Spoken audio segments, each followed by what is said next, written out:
To kamar dai kan da kika tambaya yau taruwan yau ne na farko yau juma'a shine shi sarkin namu Alhaji Futa sarkin Nima kenan ya samu shekara 20 da masarautan shi, to shine yau da muka fara celebrating a shi shekara 20.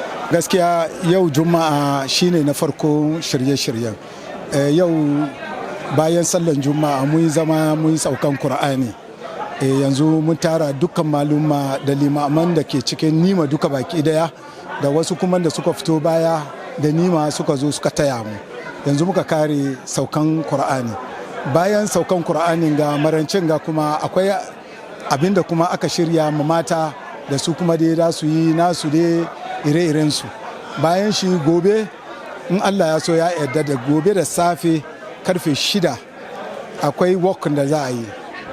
Ina ta ma walk mun fara shi gobe da safe karfe 6 da mu kewaye cikin Nima mu motsa jiki dai.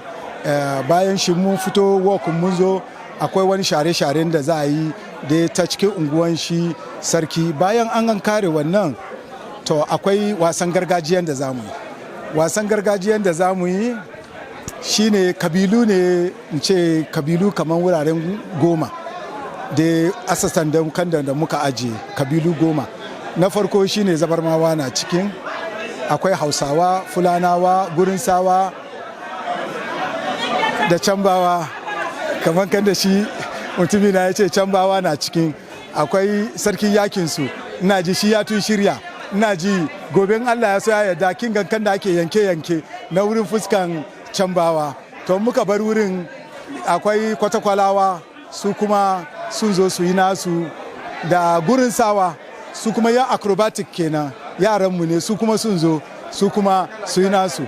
Shi yasa ina ji dai akalla dai kaman kan da muka abin nan sarki kenan ya wuce nan yanzu suka kare saukan Kur'ani. Shi yasa ina ji a ce akalla dai shirye-shiryen da muke ciki kenan.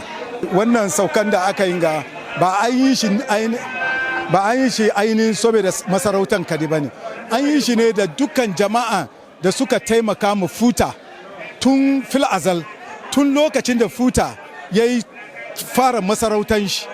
Wannan da suka taimaka mishi su dukansu Kur'anin da aka yi an yi saukan Kur'ani guda 3 ne.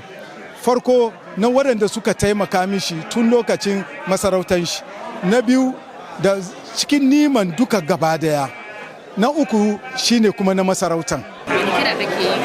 To ce dai in ce ma dukkan mazaunin Nima duka da yake nan, she in ce in dai bai ji ba to ya ji gabakina.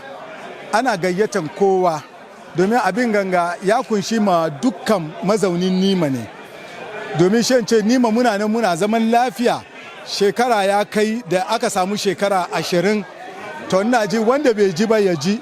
Gobe akwai gargajiya na dukan kabilu, kai da ka ji ka zo ka gan wasan kabilanka in dai baka taba gani ba. Shi yasa gayyatan da muke ma dukkan jama'an da ke Nima kenan da kuma bayan Nima dukansu muna gayyatan su gobe ranar Lahadi. Dukan magajiyoyin da ke nan a fadin cikin Nima dukansu sun zo daga nan. Ina jin shugaban kasa ma da kanshi shi kuma ya ce ba yi a bar shi domin shi kuma dan Nima ne. Shi yasa shi kuma ya ce in Allah ya so ya yarda ya zo. Sannan ina ji ma vice ma shi kuma ya ce a shi kuma dan Nima ne domin shi ma dan Ayawaso ne. Shi yasa shi kuma ya ce in Allah ya yarda shi kuma ya yi jiki. Yau ma ina ji da ranan ga ya zo ya kawo muna wada gudunmuwa, ya kawo muna shanu, ya kawo muna shinkafa 50, ya kawo muna mai galon guda 2 da ruwan sha. Shi yasa she mu ce musu muna gode musu inda suna jin mu. To wa'anda kuma suka halarci wannan fatan alheri za ka yi musu. To she dai mu kara godiya za mu yi musu. Muna musu dubun godiya, muna musu fata na alheri da zuwansu. Kuma ba mu kare ba, ina fata ranar Lahadi gobe Asabar mun yi wasan gargajiya. Ranar Lahadi shine uwa uban. Shi yasa ranar Lahadi muna gayyatan su duka su yi kokari ya so su harta, ya so mu da su duka mu ci gaba da wannan aiki.